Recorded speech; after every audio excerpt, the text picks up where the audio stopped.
الحمد لله رب العالمين والصلاة والسلام على سید المرسلین اما بعد فاعوذ باللہ من الشیطان الرجیم بسم اللہ الرحمن الرحیم۔ روایت ہے حضرت عبداللہ ابن عمر سے، فرماتے ہیں کہ فرمایا نبی صلی اللہ علیہ وسلم نے کہ مسلمان وہ ہے جس کی زبان و ہاتھ سے مسلمان محفوظ رہے، اور مہاجر وہ جو ممنوع چیزوں کو چھوڑ دے۔ یہ بخاری کے الفاظ ہیں اور مسلم میں ہے۔ فرماتے ہیں کہ کسی شخص نے نبی صلی اللہ علیہ وسلم سے پوچھا کہ کون مسلمان بہتر ہے؟ فرمایا جس کی زبان و ہاتھ سے مسلمان امن میں رہیں۔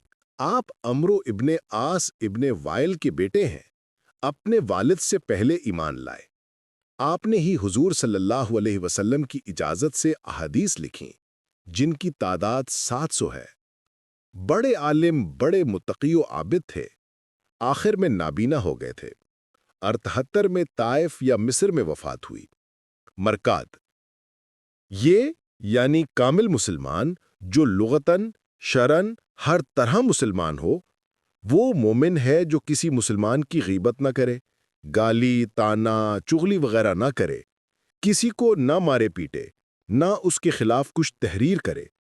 یہ حدیث اخلاق کی جامع ہے۔ مسلمانوں کی سلامتی کا ذکر خصوصیت سے اس لیے فرمایا کہ بعض صورتوں میں کفار سے لڑنا بھڑنا، انہیں برا کہنا عبادت ہے۔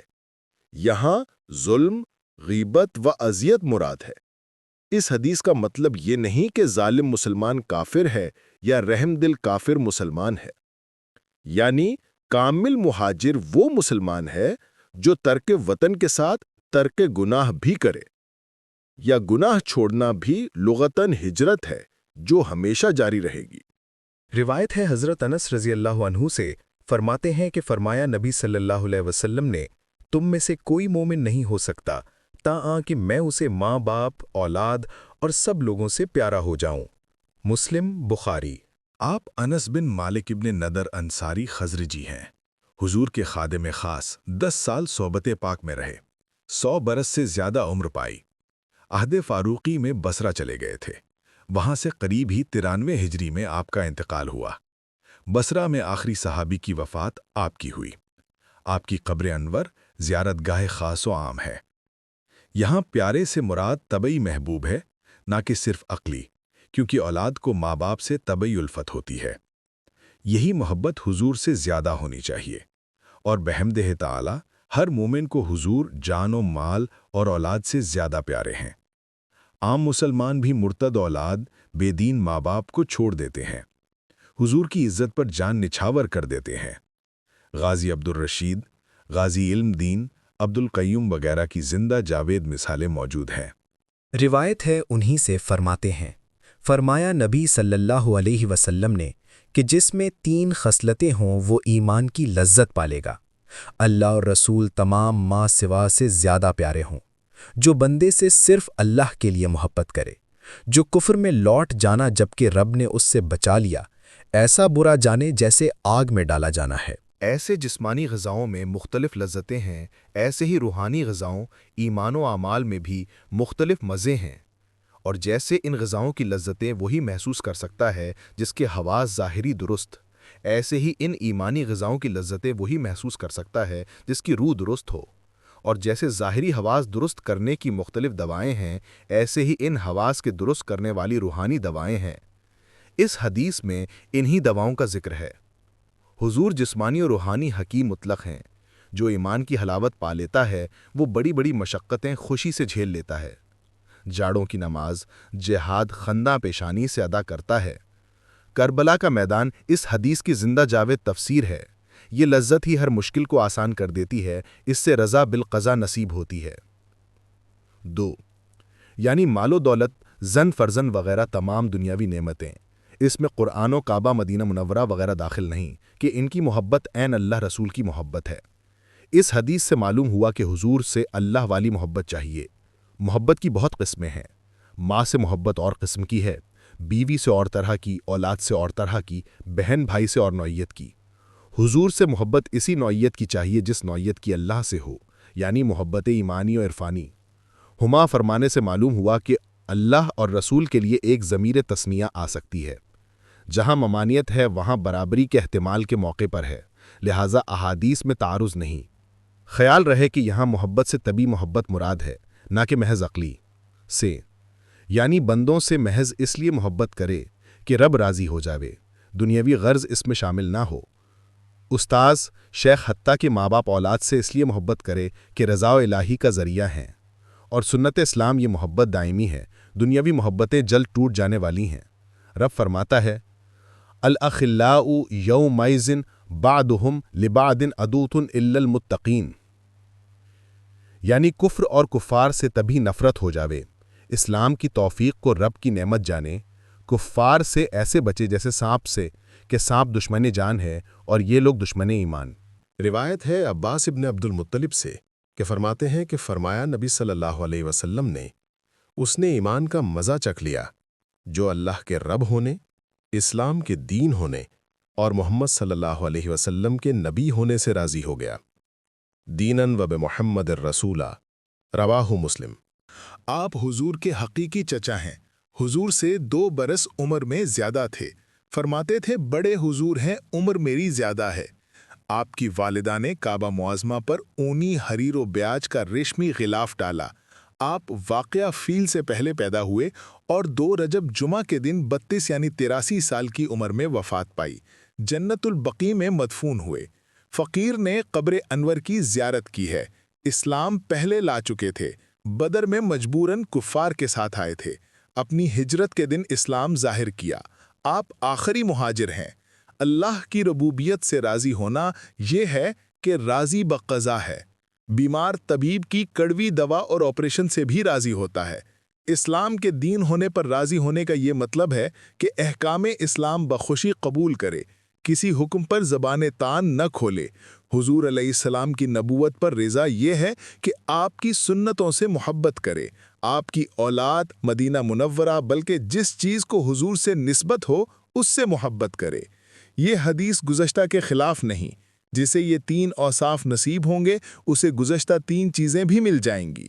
روایت ابو ہریرہ رضی اللہ عنہ سے فرماتے ہیں کہ فرمایا رسول اللہ صلی اللہ علیہ وسلم نے، جس کے قبضہ میں میری جان ہے اس کی قسم، اس امت میں سے سن لے کوئی یہودی عیسائی میرا نام سن لے پھر ایمان لائے بغیر مر جائے، اس پر جو مجھے دے کر بھیجا گیا مگر وہ دوزخی ہوگا۔ امت سے مراد امت دعوت ہے، یعنی سارے انسان، یہودی عیسائی اس کا بیان ہے۔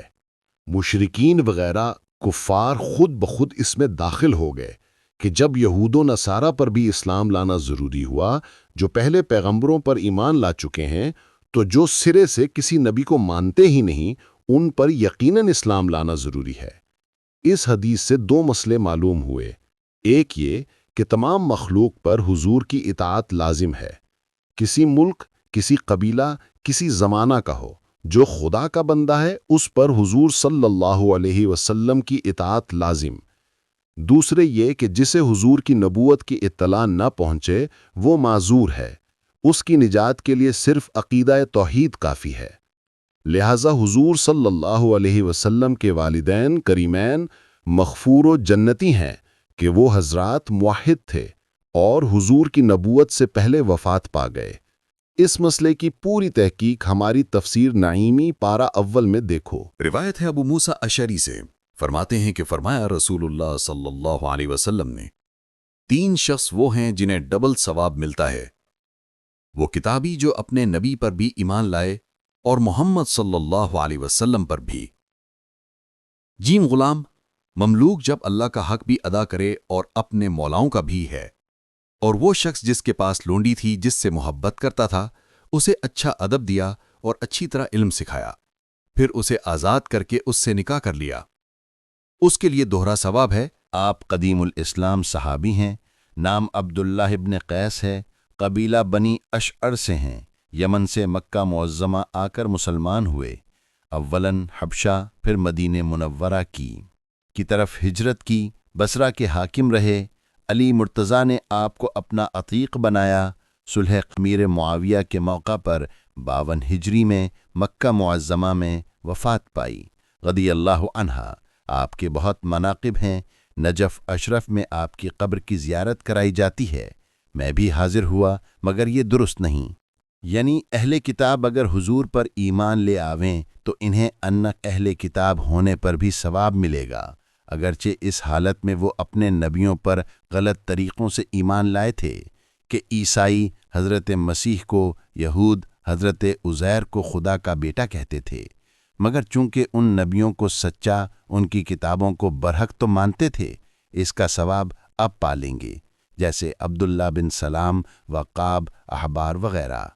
یہ حکم تا قیامت ہے سے اس طرح کہ اگر چند مولاؤس کا مشترکہ غلام تھا، پھر ان سب کے حقوق و خدمات بھی ادا کرتا رہا اور فرائض اسلام بھی بجا لاتا رہا، غرض کہ جس قدر دنیا میں پھنساوا زیادہ، اسی قدر عبادت پر اجر زیادہ۔ ایک تو لونڈی کو ادب و تعلیم دینے اور آزاد کرنے کا ثواب، اور دوسرا اس سے نکاح کر لینے کا اجر۔ روایت ہے ابن عمر رضی اللہ عنہما سے، فرماتے ہیں کہ فرمایا رسول اللہ صلی اللہ علیہ وسلم نے کہ مجھے حکم دیا گیا کہ لوگوں سے جنگ کروں تاکہ گواہی دیں کہ رب کے سوا کوئی معبود نہیں اور محمد اللہ کے رسول ہیں، اور نماز قائم کریں، زکوٰۃ دیں۔ جب یہ کر لیں گے تو مجھ سے اپنے خون و مال بچائیں گے کہ سوا اسلامی حق کے، ان کا حساب اللہ کے ذمے ہے۔ اس میں بخاری و مسلم کا اتفاق ہے، مگر مسلم نے اسلامی حق کا ذکر نہ کیا۔ یہاں حتیٰ بمانہ کہ ہے جیسے اسلم تو حتیٰ ادخل الجنہ، یعنی مجھے حکم الہی ہے کہ ملک گیری یا مال گیری کی نیت سے جہاد نہ کروں، بلکہ لوگوں کو ہدایت دینے کی نیت سے کروں۔ اس صورت میں حدیث پر نہ کوئی اعتراض ہے کہ یہ آیت قرآنیہ کے خلاف ہے، اور الناس سے مراد سارے کفار ہیں، لہٰذا یہ حتیٰ انتہا کا نہیں۔ خیال رہے کہ مشرکین عرب کے لیے حکم جزیہ نہیں، یا وہ ایمان لامے یا قتل، قید و عبودیت وغیرہ۔ رب فرماتا ہے وَاقْتُلُوهُمْ حَتَّى لَا تَكُونَ فِتْنَةً، عرب کے اہل کتاب اور عجم کے تمام کفار کے لیے یا ایمان یا جزیہ، ورنہ قتل و قید وغیرہ۔ رب فرماتا ہے حَتَّى يُعْتُوا الْجِزْيَةَ عَنْ يَدٍ وَهُمْ صَاغِرُونَ، مرتد کے لیے یا اسلام یا قتل ہے، نہ جزیہ نہ قید۔ رب فرماتا ہے تقاتلونہم او یسلمون، باغیوں کے لیے یا قتل یا بغاوت سے توبہ۔ رب فرماتا ہے فَاقْتُلُوا الَّتِي تَبْغِي حَتَّى تَفِيءَ إِلَىٰ أَمْرِ اللَّهِ، لہٰذا آیات و حدیث متفق ہیں۔ چونکہ اس وقت تک روزہ، جہاد وغیرہ کے احکام نہ آئے تھے، اسی لیے ان کا ذکر نہ ہوا۔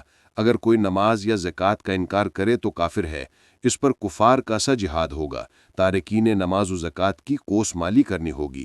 چونکہ زمانہ مبارک میں اسلام میں نئے فرقے نہ بنے تھے، کلمہ، نماز و زکوٰۃ ایمان کی علامت تھی، اس لیے فرمایا کہ جو یہ تین کام کرے اس کا جان و مال محفوظ ہے۔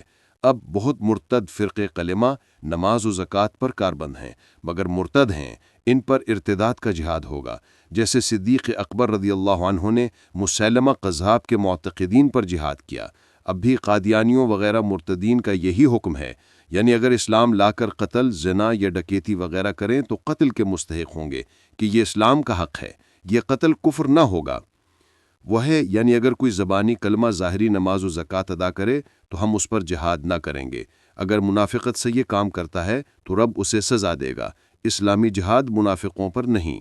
روایت ہے انس رضی اللہ عنہ سے، فرماتے ہیں کہ فرمایا نبی صلی اللہ علیہ وسلم نے جو ہماری سی نماز پڑھے، ہمارے قبلہ کو منہ کرے، ہمارا ذبیحہ کھا لے، تو یہ وہ مسلمان ہے جس پر اللہ رسول کی ذمہ داری ہے، لہٰذا تم اللہ کا ذمہ نہ توڑو۔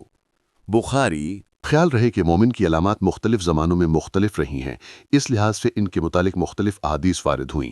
ایک وقت صرف کلمہ پڑھنا مومن کی علامت تھی، نماز وغیرہ کوئی احکام نہ آئے تھے۔